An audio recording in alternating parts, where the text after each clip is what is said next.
when you look at statistics, say for example like surveys, you can see that East Germans or former East Germans that live in these former East German regions are more likely to be lenient towards Russia, are more likely to push for peace that involves kind of giving territory to Russia from Ukraine. And I think that's partially because it's difficult for East Germans now to see Russia as an enemy when they've been told for decades that NATO is the enemy, that's the thing to fear. So there's this ingrained kind of hostility and fear also towards NATO to some extent as an aggressive organization. So people don't believe or don't buy into the idea that it's a defensive organization.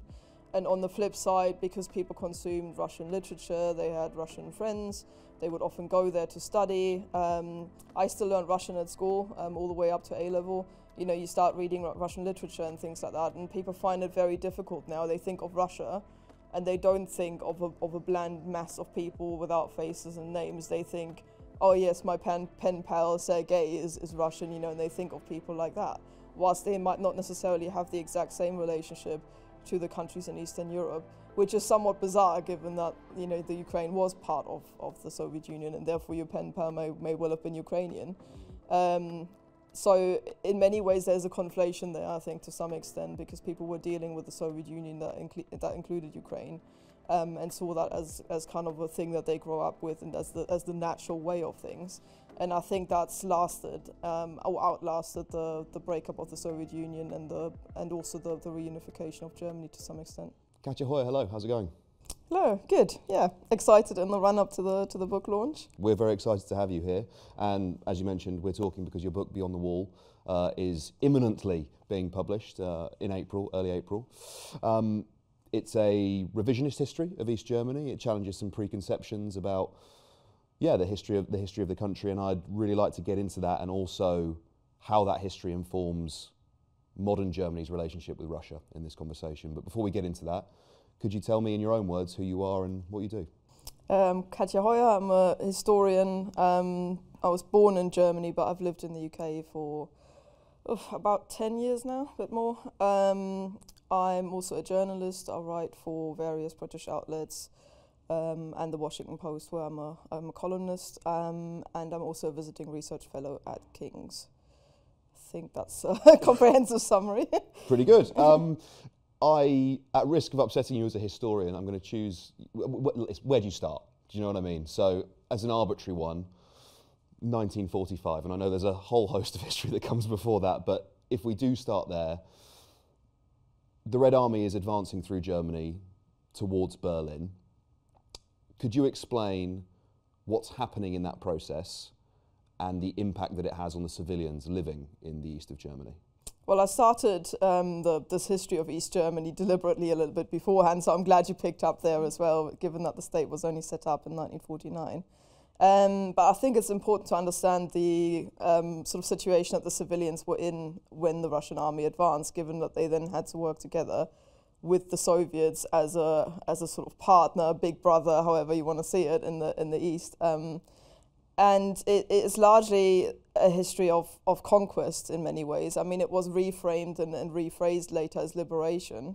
And this is also how the political elites in East Germany wanted to see this. So this idea that they should be grateful towards the Soviet Union, given the horrific crimes that the German army committed there, especially towards Soviet civilians as well.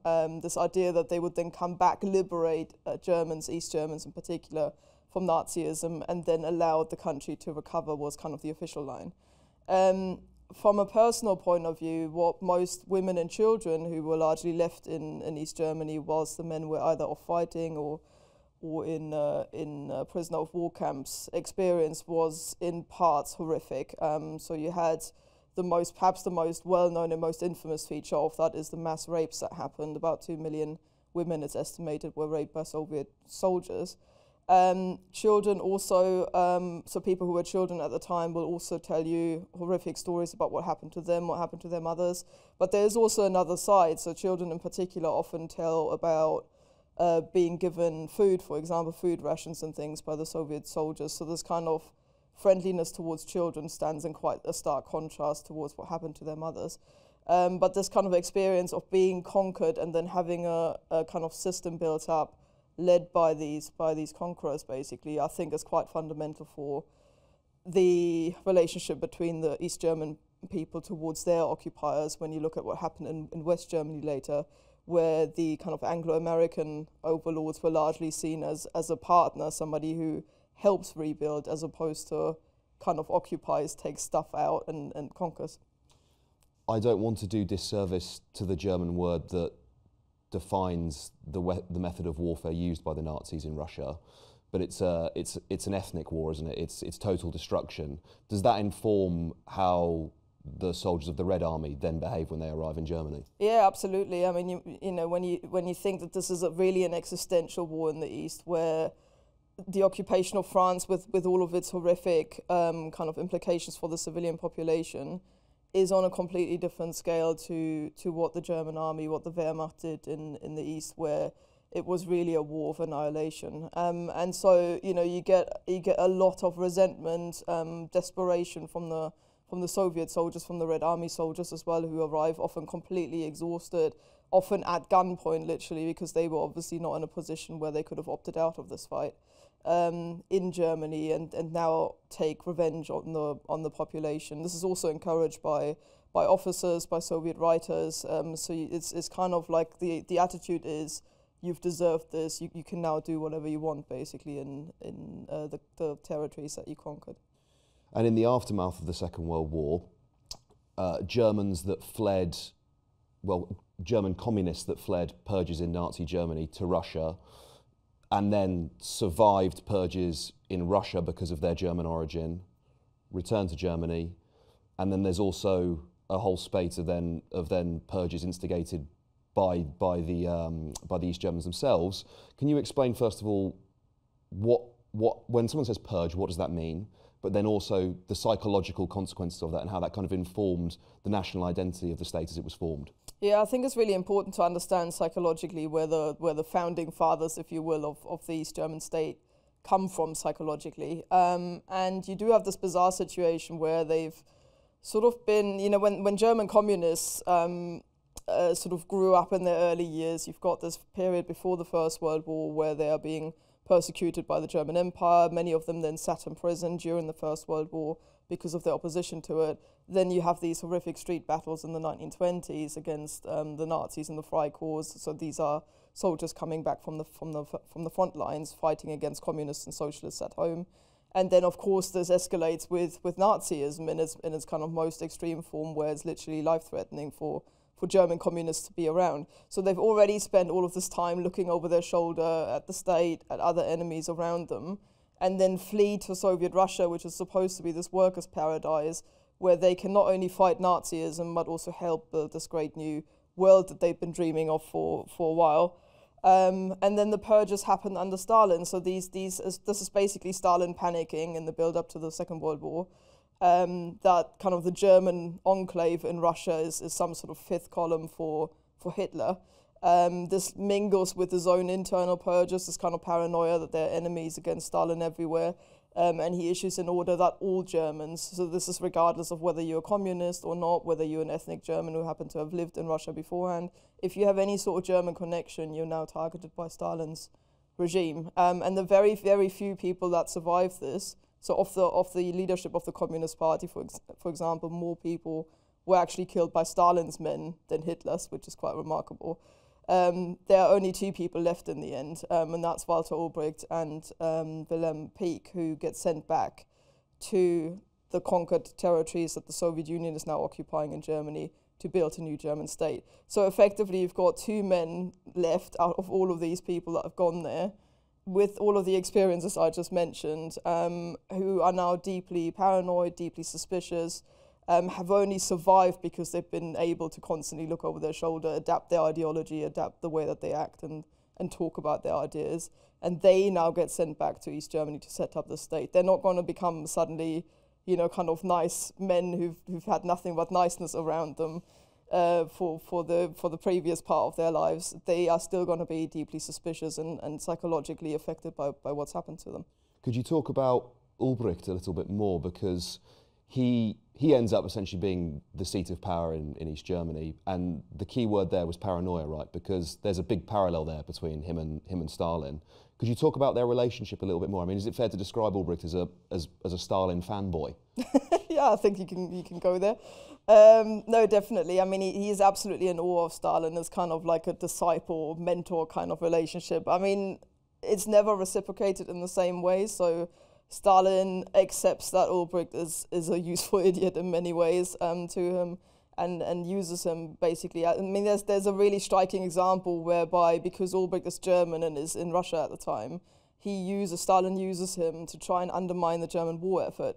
So he sends him out at the Battle of Stalingrad. So imagine, these German soldiers kind of surrounded by the enemy, freezing, knowing they're probably going to die or going in Soviet captivity, which is the same thing really. And Albrecht goes right up to the front lines and kind of rolls these giant speakers up and shouts his horrific kind of high-pitched voice, which is grating in normal circumstances, into the freezing ears of his compatriots, and says, "Give up, the fight is futile." It didn't go down particularly well, let's put it like that.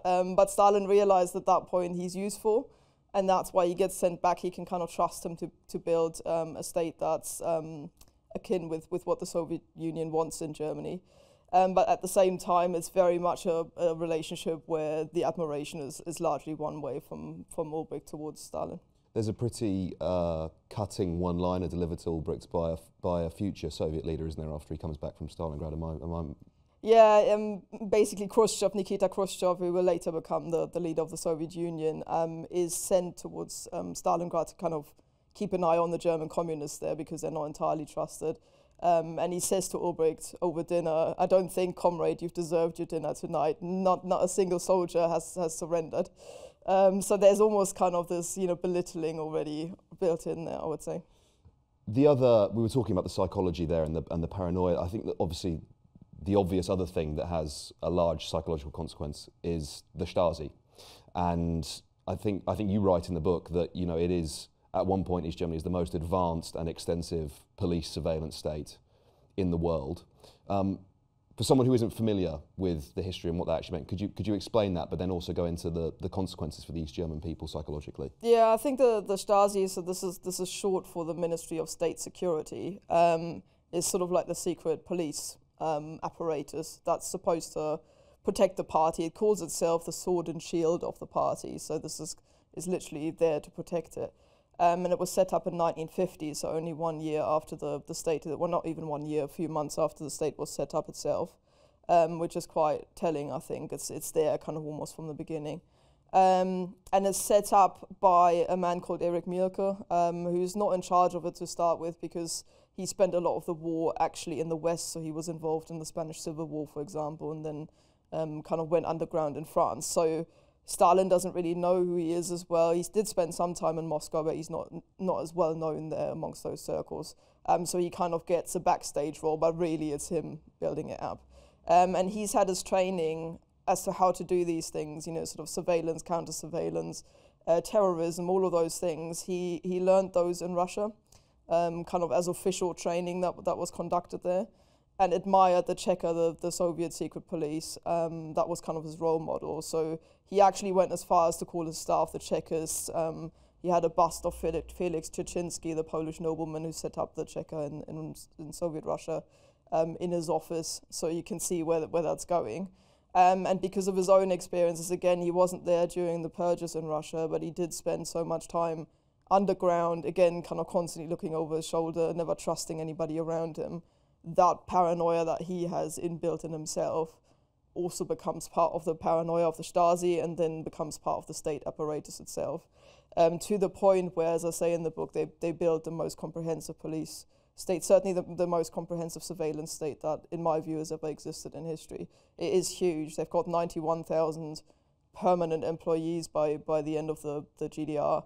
And on top of that, informal kind of informers, so ordinary citizens that spy on other citizens, and you end up with a huge surveillance rate where there's literally at least one person spying on you, either in your factory or in your workplace, or in your block of flats or wherever you may be. So there isn't really a way to withdraw from state surveillance. Could you explain a little bit more about the methods they use, but also the consequences for everyday people, because I think that's really revealing what you're saying there, that there's always at least one person spying on you, and you're just like working in a factory, you know. I mean, it is so comprehensive because they used ordinary people to do that, so you didn't have to necessarily work for the Stasi directly. They would kind of just draw you to the side at some point and say, do you want a better job or a better salary, or, I don't know, a university place for your children? Why don't you give us a bit of information about your neighbor or your colleague? And this is kind of how this worked. So this wasn't necessarily a permanent thing. It might be a one-off thing that you just accepted as something that had to be done. You did it and then basically carried on with your life. But this meant that people were aware that they were constantly being monitored. And the Stasi, that was one of the tools that they used. They knew that people would be intimidated or kind of more likely to not do or think or say things they didn't want them to say if they were aware of the surveillance. So quite often you'd get like pulled into an office somewhere and there would be a Stasi officer there saying to you, did you know that your wife visited relatives in the West, for example? And of course you knew, but it was kind of the Stasi's attempt to let you know that they knew and that they were keeping tabs on these things. And quite often nothing happened as a result of that because they had way too much information to even act on. But it was something that people were conscious of, I think, most of the time. Is it fair to sort of trace the paranoia that becomes widespread sort of on the ground in East Germany? Is it fair to go sort of to draw the dots and go Stalin, Ulbricht, Stasi, general population? Am I sort of extrapolating something that's not there? Is that a fair sort of thing to point to? Or? I think that is a little bit too direct. I mean, the regime itself was in part frightened of the Stasi, which is quite interesting. Yeah. So they, for instance, lived together in like a settlement that was set up north of Berlin, the so-called Waldsiedlung or forest settlement, really remote because they were frightened that an uprising might happen and then their safety would be at risk. So they kind of withdrew to the settlement. And the settlement was run by the Stasi. So you're now in a position where, I don't know, you go to the bakers in that settlement, you are like, I don't know, the economics minister, and you just go and get some bread. The Stasi would know that you bought that loaf of bread in the morning because the baker and the seller in that shop were run or were kind of employed by the Stasi. So in a way, the regime itself was also controlled by the Stasi and was quite frightened by that as well. So there are various attempts to curtail the power of the Stasi even from within, which just shows that this is a little bit more complicated than that. Also, Stalin had a strange relationship to the early GDR. I mean, he needed East Germany to get resources from, to exploit it economically because the Soviet Union itself was on its knees. And anything that was contrary to that, including things like land collectivization, where basically the land was taken away from these landowners, mostly kind of minor aristocrats beforehand, distributed into tiny little cells and then given to so-called new farmers who didn't know what they were doing. So the agricultural sector basically collapsed as a result of that. And whilst that's a communist policy, and it is something that happened in the Soviet Union as well, Stalin wasn't keen on that because obviously it's contrary to the idea of producing as much as possible. So he was kind of telling Ulbricht to tone it down to start with, not overdo the whole build-up of communism thing too much. And you're in a bizarre situation where Ulbricht is trying to prove to Stalin that he's more Stalinist than Stalin himself. And so that relationship isn't linear. It doesn't sort of just go sort of Stalin, Ulbricht, Mielke and the Stasi basically, and then the people. It's very much a kind of back and forth, and they have different interests at heart. I'm really glad you mentioned that because one of the striking things for me in the book was the way that East Germany doesn't really experience Russification in the same way as other countries in the Eastern Bloc. I mean, in the early days, I might be going a bit far here, but it seems almost like Stalin doesn't really give a shit about what's going. He's like, it's almost like it's like a pawn. He's willing to at times he's willing to trade it, and to Ulbricht's dismay.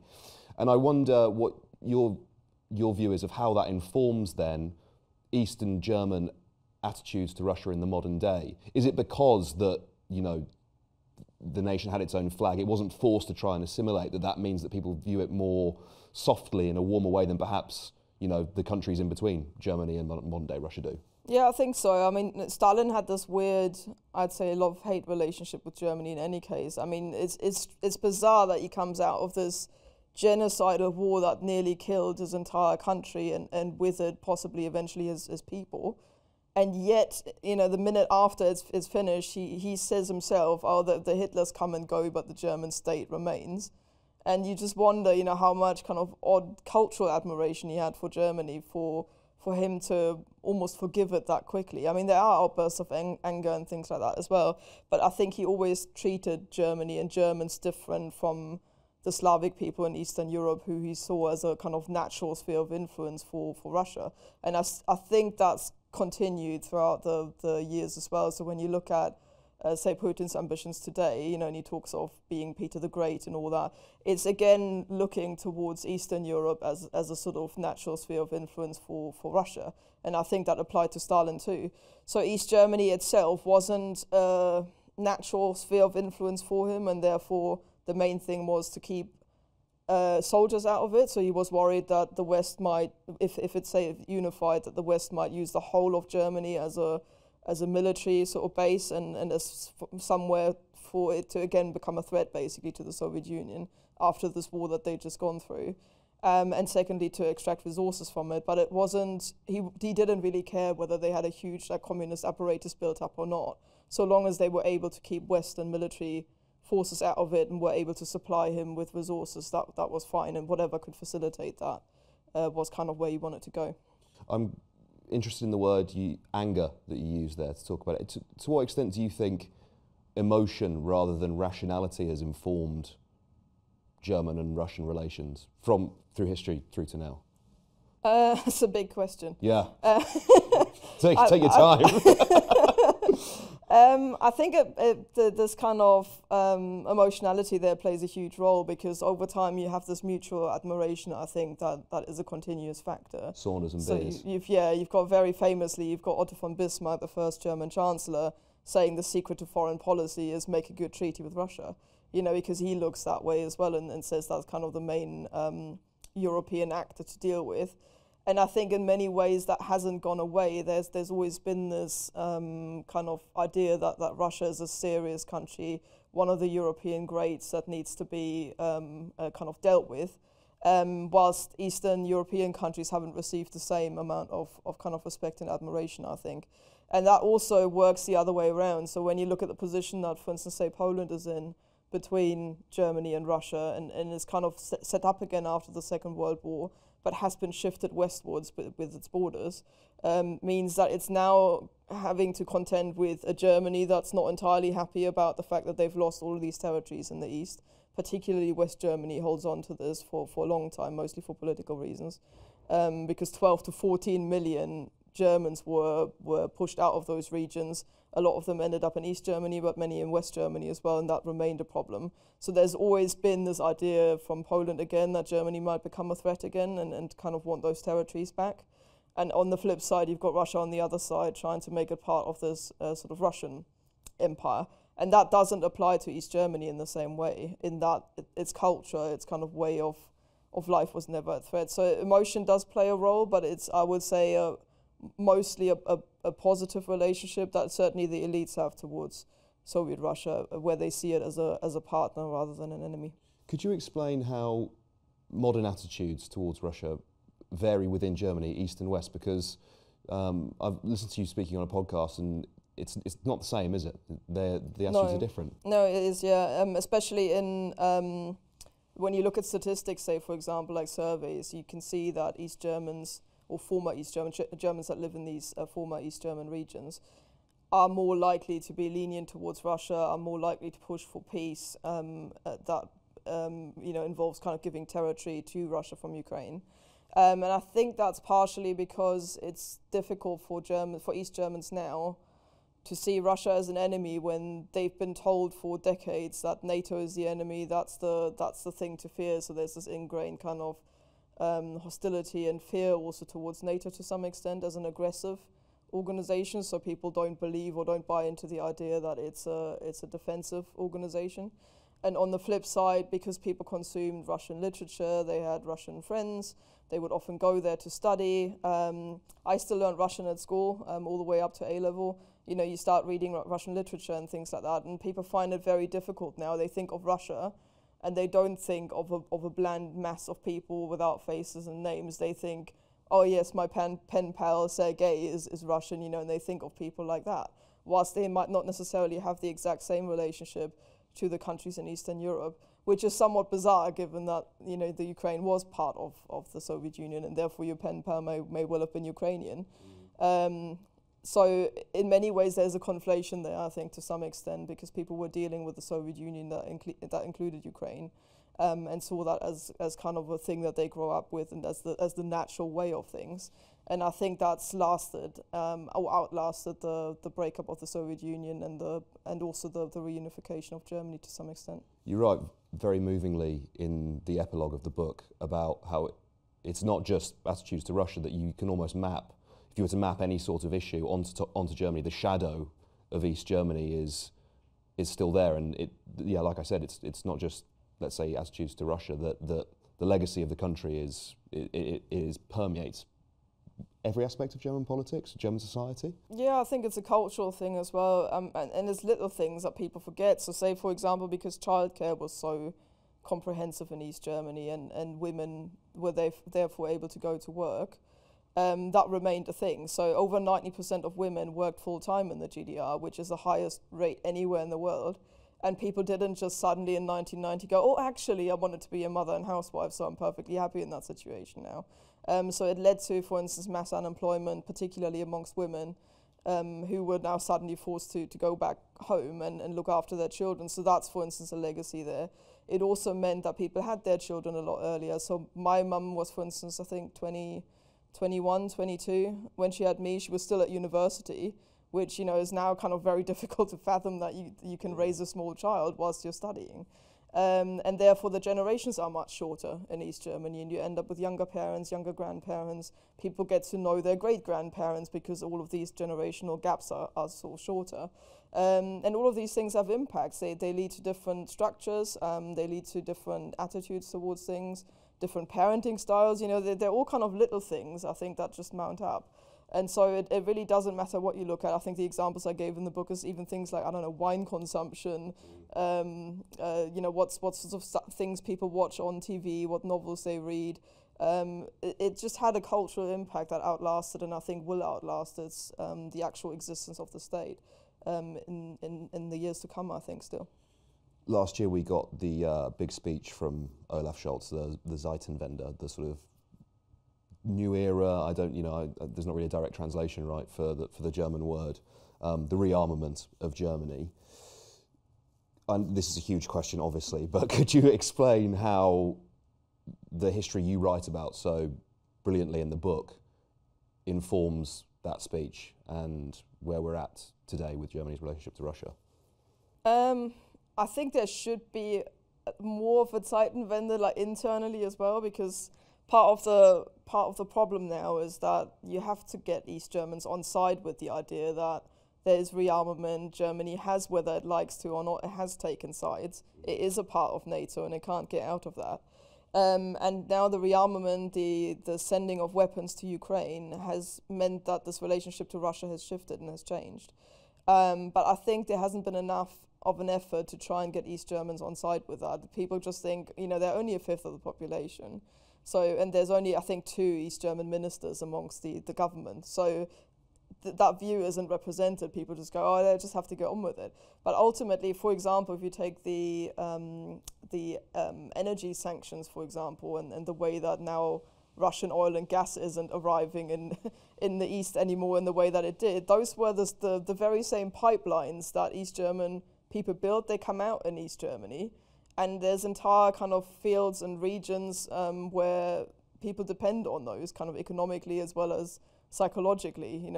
This has kind of been a thing that stabilized the region.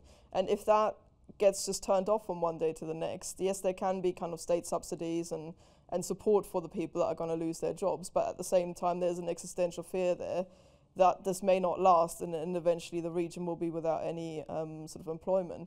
So those kinds of things, I think, if you're going to have a Zeitenwende, a times turn, a new era for Germany, it also needs to have the same effect, I think, internally, and people need to think about how they can bring East and West Germans together on foreign policy now in this case, but also in any other area. You can't have a new Germany whilst the old Germany still exists internally, I think. at risk of completely derailing this interview and going down a grammar hole, you write in the book, I think it's Wenderzeit, in your epilogue, you talk about East Germany. Is there a difference between the two words? If so, what is it? How significant is it? Yeah, this term Wende, as in turn or times turn, was used when the Berlin Wall fell in 1989 and then the country unified in 1990. It was coined by an East German politician, Egon Krenz, who was the last general secretary of the party, so he replaced Erich Honecker. And he said, because he was trying to appease the population to say, let's reform the state rather than give up on it, he coined this term Wende. He said there needs to be a Wende, a times turn, in the way that East Germany works. And that term then became iconic for this entire period. So when I talk to my parents or my grandparents, they will still say, when the Wende happened, you know, meaning this kind of time period around 1990 and onwards from there, this and that changed. So this really became a kind of iconic or symbolic for this entire time period. And I think at the time, it's a more fitting term in many ways than just reunification, which is used by most Western observers. So this idea that reunification happened as an event, it's done, because it was this one moment in time, whilst East Germans speak of a Wende, meaning a longer process of kind of change and transformation. So there is a similarity there to what Olaf Scholz has just said, with the Zeitenwende, kind of adds the times turn to the turn. But at the same time, he wasn't referring specifically to that as more of a generic term, that something monumental is shifting and changing, and that this will have an effect on a lot of people. Again, really broad and slightly glib question, but do you think the ghosts of Germany's history will ever stop haunting it? Do you think Germany can move beyond looking back? I don't know, looking back is probably a bit unfair. Beyond the wall? Yeah, perhaps. By the way, I loved that. I loved the final line. I thought, like, honestly, I got goosebumps reading it. It was brilliant. But yeah, do you think Germany can look beyond the wall? Well, there are a lot of German ghosts to contend with, I think, and to dispel. I think it needs to, and it's time to, I think. I mean, ultimately, they all emanate from the Second World War, one way or another.